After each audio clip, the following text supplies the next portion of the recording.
From the very beginning of mankind, fire has been essential to life. But also, since the beginning of humans using fire, mishandling and accidents involving fire have been devastating and tragic. So from the beginning of human civilization, the need for men and women to fight fire was evident. The fire service has evolved so much over the centuries since it was evident that such services were even needed. From the simplest methods of fire suppression to highly organized firefighting organizations. Can you imagine if your house caught on fire and people in the community, family members showed up with buckets of water to put it out? Well, hundreds of years ago, that's exactly what happened before highly organized firefighting organizations existed. Understanding the history of fire service can give us a better appreciation and a better value of the modern day firefighting that we see now. We'll briefly walk through the early beginnings of fire suppression, the formation of formal fire service. Some of the earliest firefighting practices that we know of happened in ancient Rome.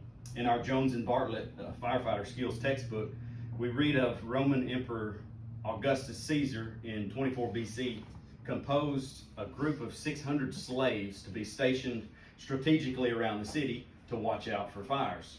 In AD 60, Nero, the Roman emperor, established what was called the Corps of Vigils, made up of 7,000 free men who were responsible for fighting fire and keeping watch. And they also adopted the ranking structure of the Roman military, which today is still used by the fire service. The ancient form of fire response, it lacked formal service, it relied heavily on community effort, it required men at all times to be walking the streets, and when a fire was discovered, the suppression effort was buckets of water thrown on the fire.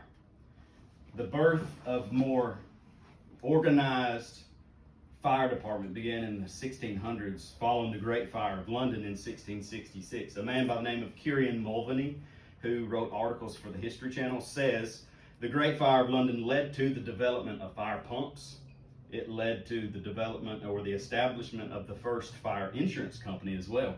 The London fire and the great loss of life and property sparked the intense need for professional fire services. The history of firefighting origins in our country can be somewhat attributed to one of America's founding fathers, Benjamin Franklin. Paul Hashigan, who was a fire service historian, who writes that Ben Franklin founded the Union Fire Company in Philadelphia in 1776 or 1736, and this became the standard of the volunteer fire service in America. Once again, many times the reason for better development and better organization comes about because of disaster and tragedy. And in 1871, two major fires dramatically changed the development of the fire service in America, and it brought about enforcement of fire codes.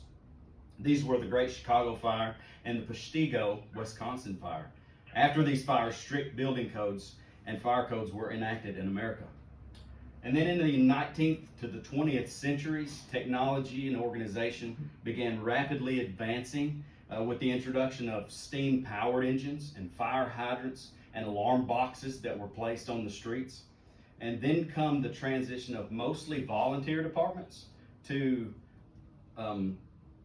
paid career fire personnel in the bigger cities. And many people don't know this about why the Dalmatian dog was always associated with the fire service, but back in the days of the steam-powered engine, firefighters would have the Dalmatians run alongside the horses to bite and nip at their heels to make the horses run faster.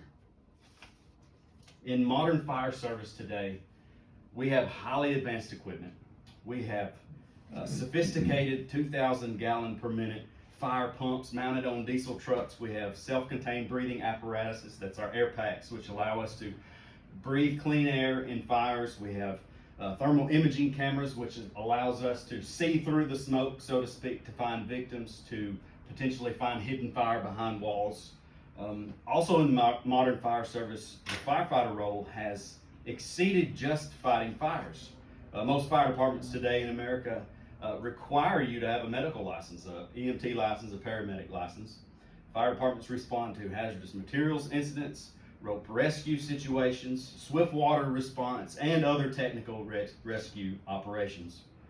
From ancient fire bucket brigades to high-tech responders, the fire service has a long history that reflects the growing needs of the society that we live in. So the next time that you hear a siren, remember the thousands of years of development and bravery behind that sound, and the legacy and service built to save lives and protect property. Thank you.